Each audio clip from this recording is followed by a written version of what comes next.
Hello everybody, this is Keith from CryptoCoinMindSet. I hope this video finds you well today. And in today's video, I'm here to help you get your mindset on crypto. In particular today, we're going to be talking about the different types of cryptocurrency wallets, so you can understand what they are, how they work, and which one may be best for you. All right, let's jump into it. Now, I've already written an entire article about the different types of cryptocurrency wallets. You'll find it on my website, link in the description below.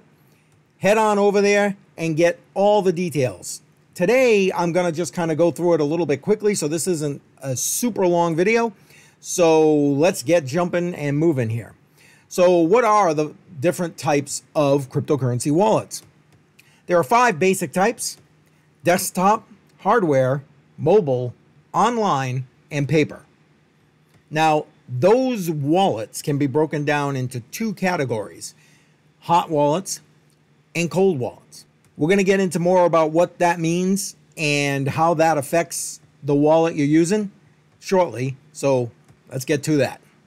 Basically, a hot wallet is, or sometimes called hot storage, refers to a cryptocurrency wallet that is accessed online. So a wallet that's on your desktop, perhaps, a wallet that is in a browser, that kind of thing.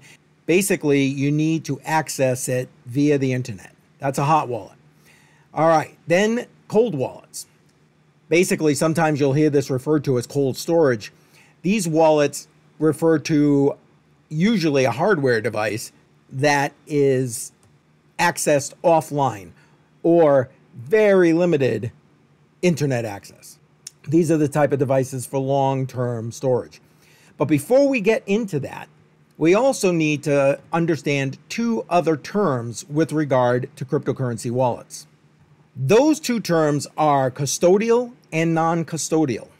A custodial wallet, which is usually a hot wallet, is one that someone other than you controls the cryptocurrency, controls the private keys. Honestly, this is probably the first wallet that most people that come into cryptocurrency are introduced to, because this is what exchanges use. When you sign up for a cryptocurrency exchange, they attach a hot wallet to your account so you can move your digital assets and your US dollars or whatever currency you're using around in order to trade and purchase. And then there's non-custodial wallets. That's where only you control the private keys. So you're in complete control of your digital assets, which is what cryptocurrency was meant to be. When you access your cryptocurrency, doesn't matter what type of wallet you're using, your cryptocurrency isn't actually located on the wallet. Your cryptocurrency is actually still located on the blockchain, whatever blockchain you're using. So if you Bitcoin's the Bitcoin blockchain, Ethereum blockchain, etc. So what you're accessing when you use a cryptocurrency wallet is your private keys. Those private keys are what give you access and control over your cryptocurrency, whatever it is. So let's take a quick look at private keys. And now I went into much greater detail with regard to public and private keys in another article on my website. I'll put a link to that in the description below. Head on over there and read that, because we're going to skim over it. It'll give you a good idea as to what I'm talking about. However, again, it's like anything else. You need to completely understand what you're dealing with here. This is an entirely new asset class, so head on over there and check that out. All right, public and private keys. When you set up your wallet, when you create your wallet for the first time, 2 things happen. They create a public and a private key at the same time. You're like, well, okay, that sounds great. If you're not a cryptographer, you're probably like, oh, what the hell does that mean? So a public key is what you give out to somebody when you want them to send you cryptocurrency. So a lot of people are worried that if they give out their Bitcoin address or Ethereum address, that people can steal their money. No, that's the purpose of that public key. Matter of fact, I break that all down in another article. I'll put a link to that in the description below, and you can understand why that is. But for right now, think of it a lot like your bank account number. So when you work, you probably get direct deposit for your week's wages. Well, you get that direct deposit because you provided them your account number. Now, just because you provided the account number doesn't mean they're going to be able to take all the money out of your account. Same thing here. You gave out your public key so people can send you crypto, but they're not going to be able to take that crypto out of your wallet. Then there's a private key. That's the like key to the lock that gives you access and control over your cryptocurrency assets. Think of it like the login to your bank. You can't go and do any online banking unless you have that login information, that key, password, whatever it is, in order to access it, right? Same thing with your private key.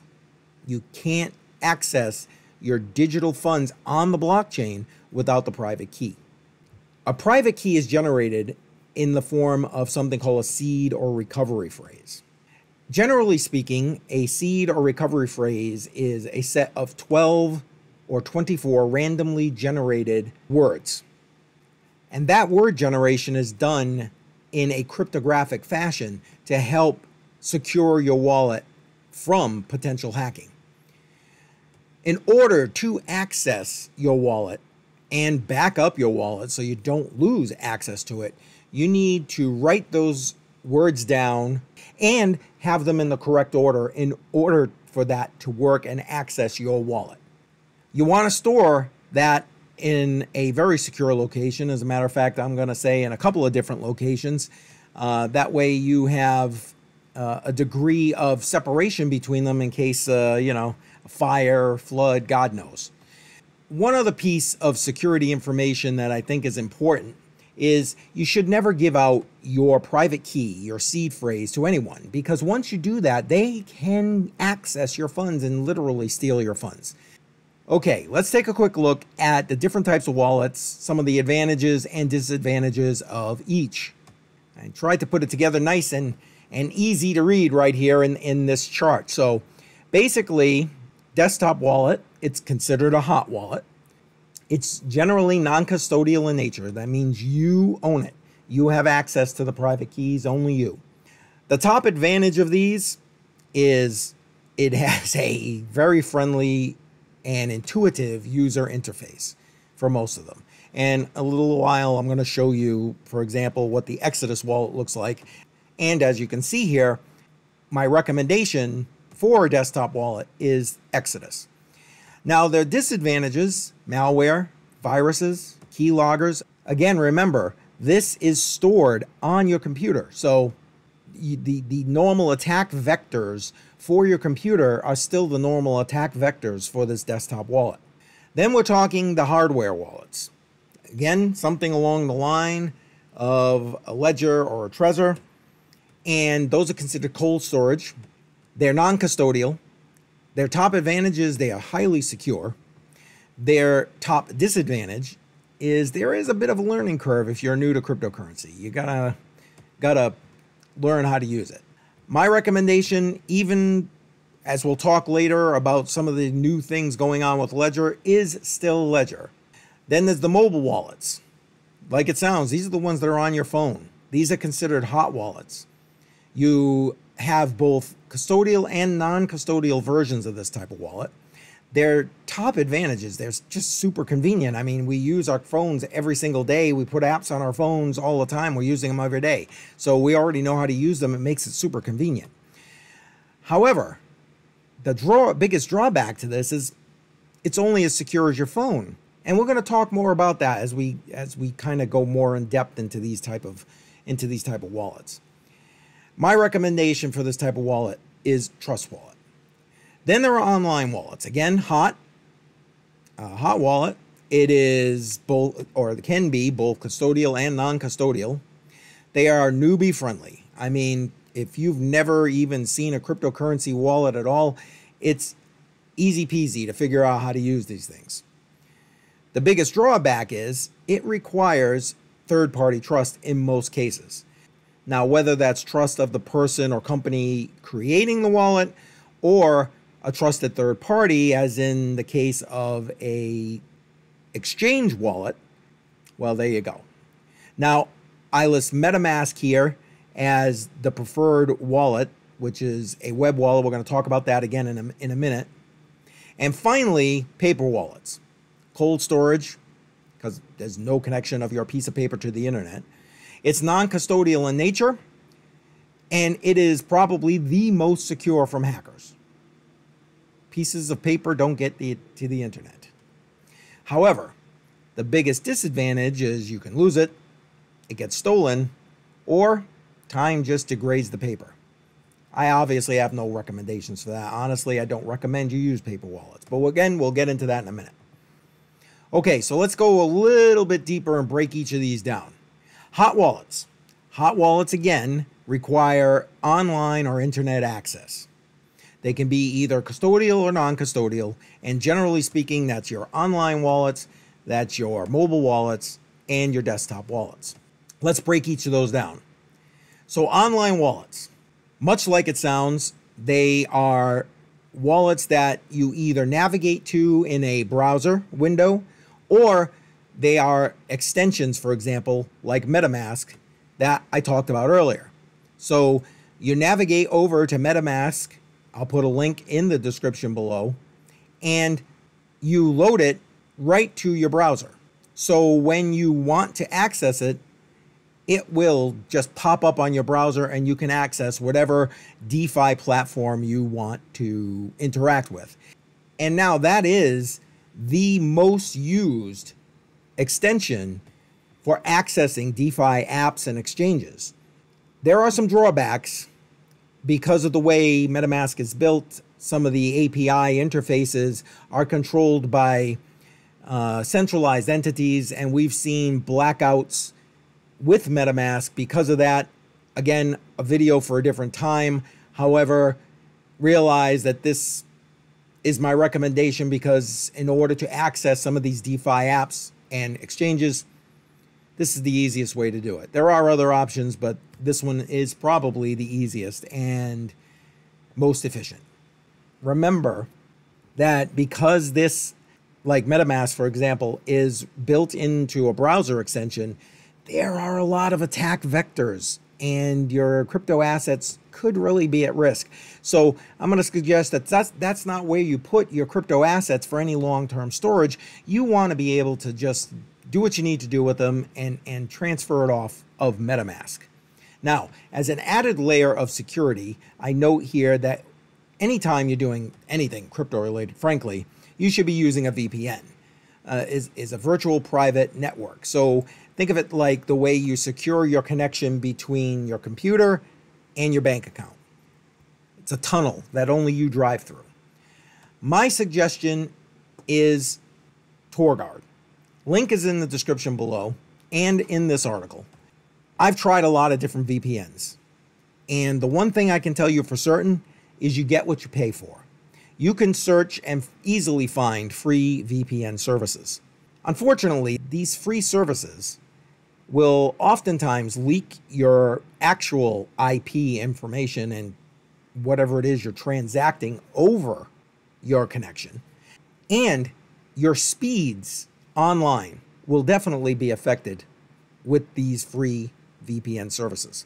Again, of the paid services I've tried, Torguard is currently my recommendation. Link in the description below. It is an affiliate link. I appreciate you using it.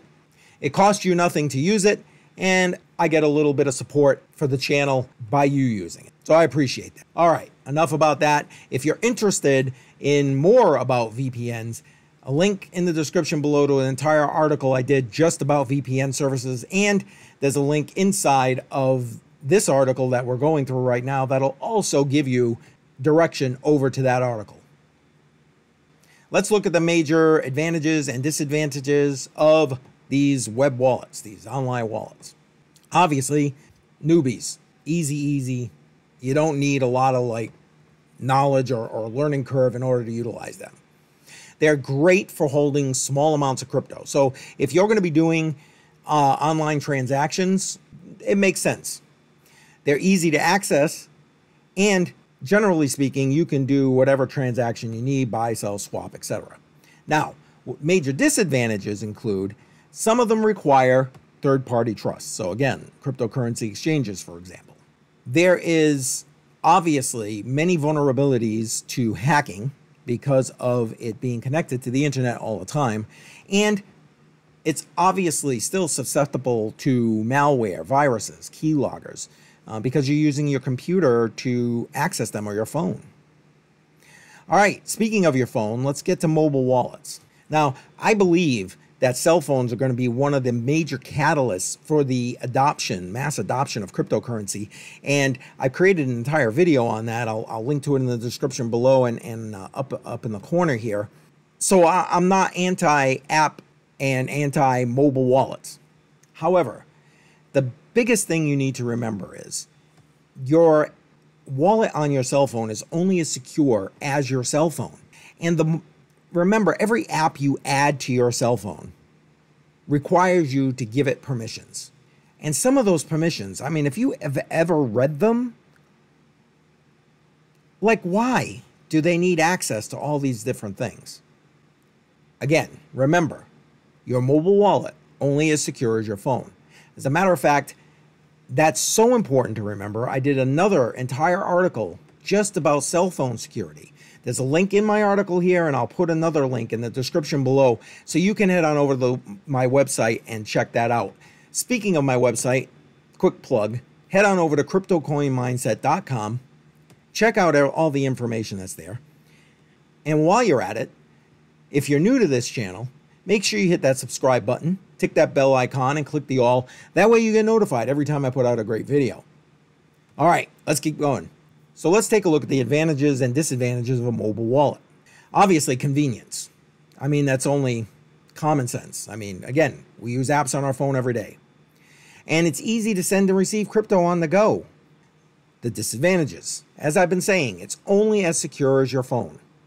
You could lose your device or have it stolen, your phone. I mean, that happens all the time. Not to mention, again, malware, viruses, keyloggers. Your phone's an electronic device. It is susceptible to all of that. All right, let's move on to the next one here on the hot wallet section, which are desktop wallets. This is a wallet that is on your laptop or desktop, as the name suggests. Your private keys to your wallet are encrypted in your device. So again, same vulnerabilities, and we'll go over that in a second when we look at the advantages and disadvantages. There are security protections you can use, and I talk about those again. I created an entire article just to talk about that. Again, link in the description below to that article, as well as here. You can just catch it here and go on over there and start to layer your security and make it more difficult for anybody trying to hack what you're doing. Now, I do put in a additional security tip here. And I suggest that if you are looking to use a desktop wallet, that you use a dedicated device that doesn't go searching the internet. You're not out there browsing all these strange websites or whatever. It is strictly a device that's meant for cryptocurrency wallets. All right, let's look at the major advantages and disadvantages. Obviously, they're free, or most of them are free. They're easy to use, as you'll see in example right here, Exodus. This is Exodus. This is my suggestion for desktop wallets. You can see it has a very friendly looking user interface. Sorry about that. Very friendly looking user interface. You can easily see assets. Easy to use. It's free to download and super easy user interface. It is non-custodial, so pluses for that. What are the disadvantages? It's online when your computer's online. At the end of the day, if you're not using a dedicated device, a dedicated computer, whenever you're online, so is your wallet. It's only as secure as your computer. You could lose your computer. You could have it stolen. It could get damaged. Again, if you've backed up your wallet properly, you can restore that. And finally, as always, it's an electronic device, so malware, viruses, and keyloggers are also an attack vector. All right, let's take a look at the cold wallets or cold storage. Cold wallets are cryptocurrency wallets that require limited or no internet connection in order to be accessed. These wallets are non-custodial in nature. Now, I should note that cryptocurrency exchanges also use cold storage wallets. They usually use multi-signatures, so more than one person has to sign to move assets out or into the wallet. But for the most part, and what we're going to be talking about here, non-custodial in nature for the average retail investor, people like you and me, who are going to put their assets, their digital assets, their crypto into cold storage. Now, the first type we mentioned earlier is paper wallets. For the most part, I don't suggest the use of paper wallets. But I mean, back in the beginning when cryptocurrency started out in 2009, 2010, there wasn't many options to do stuff like hardware wallets, like a ledger. That just didn't exist. So paper was the way to put like your digital assets into cold storage. Now, those paper wallets are still used today. And as you can see here, I highlight the fact that they're used primarily in Bitcoin ATM machines that you'll see around the globe. You get a piece of paper with a QR code on it, and that is your private key. Again, these things are highly secure as long as you don't lose the paper or it degrades, it gets destroyed, whatever. But there are some major disadvantages with their use as well. So let's take a quick look here. Obviously, the advantage is it's free. It's non-custodial in nature. You are responsible. That piece of paper is your private key. And it is the most hacker-proof. Again, piece of paper, not connected to the internet. Now, disadvantages. You can't reuse the wallet. It's a one and done. That QR code, once you access it again and move those funds out of there, that's it, it's done. Printer can be a point of attack. So these days, I mean, printers are all Bluetooth, etc. So if you're doing it at home and you're using paper wallets, that's a potential attack vector for hackers. Now, you can't spend partial funds is another drawback. Again, it's a QR code that accesses just that wallet. So if you have one BTC on that QR code, guess what? When you access it, you got to spend the one BTC. There is no fractional anything. Loss, theft, and degradation over time. If you can't read that QR code, you just lost access to whatever crypto was there. So again, paper wallet, not the way to go these days. And of course, it's not easy to use.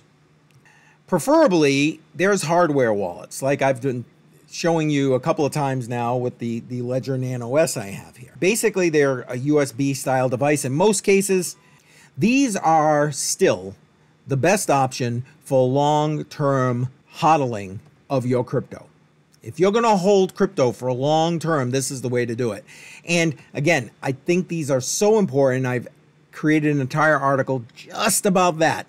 Link is in the description below. And if you're on the article here, you can get the link. It'll send you right over there. Read through that and understand why that these are so important when it comes to long-term holding. So basically, what happens in a nutshell is the actual signing of transactions takes place in the offline environment, so inside the device itself, which helps to protect your assets and private keys from hackers and thieves. Okay, so now when you're watching this video, not so long ago, Ledger announced its new Recover service, and that created an entire storm of controversy where people thought private keys could never be removed from the device. And in theory, that's true. However, in firmware updates, it kind of came out that, well, of course you could, but we wouldn't do that unless you signed up for this service. Now, I don't want to get down that road. As you can see on the screen here, and I will put a link to this video where Andreas Antonopoulos and Jameson Lott from Casa talk this out in a live stream. I go through a couple of highlighted points there, and then I give you my 2 cents as to this, for what it's worth, I guess. But this way, just to give you a complete perspective of this particular service. Now, regardless of this, I still believe that Ledger, Trezor are the ideal hardware wallets to use if you're looking for long term. I still use the Ledger, obviously, and until I find out that they've done something nefarious, I'm going to continue to say I'm good with the Ledger and the Trezor. Again, go watch that video. You'll get a better understanding. One other security tip I'd like to highlight. When you're purchasing a hardware wallet, do it direct from the manufacturer. Don't get it off eBay or Amazon or anything like that. So the links that I have in the description below for Ledger and Trezor will take you directly to those websites. So make sure you use the official website to purchase any hardware device. All right, let's take a quick look at the advantages and disadvantages of these hardware wallets. It's currently the most secure option. They're almost impossible to hack. You store the crypto offline, so it's air-gapped, basically. It's ideal for long-term hodling. Obviously, like most wallets, if you have your seed or recovery phrase, easy to restore. You can stake your crypto with compatible site. That's a great option for passive income. And some of the wallets have Bluetooth connectivity. Now, I don't know. I'm toss up on the Bluetooth thing because, again, it's just another attack vector. All right, let's look at the disadvantages. Obviously not ideal for everyday use. There's an obvious learning curve if you're new. And you could damage or lose the device. But again, if you've backed up your recovery phrase and your seed phrase, there's no problem with that. All right, I think that's where I'm going to stop my video for today. I'll create another video in the future here with, well, how do you choose which one's best for you? But for now, I hope this video was helpful to give you an idea of the different types of cryptocurrency wallets that are available to you on different platforms and venues. So again, hot wallets, cold wallets. You've got plenty of options when it comes to storing your cryptocurrency. So you should get it off exchanges, don't use an exchange, and get it into self-custody. I hope you like this video. Make sure you hit that like button. If you're new, subscribe, tick that bell icon, click the all. That way you get notified every time I put out a great video. And to find all of our official social media outlets and links, head over to Cointree. You can leave me a tip if you're happy about what you see, what we're doing. I'd appreciate it. It helps the channel, helps me to keep going. So be safe. Head on over to Cointree. Check out all the official links there. One final thing. Cryptocurrency wallets are such an important part of the cryptocurrency ecosystem that I've dedicated an entire playlist to their use and understanding. So head over here, check out that playlist. It's not just information from me, but information from other YouTubers in the space who are well versed in cryptocurrency wallets. So head on over there, check that out. I'll see you there.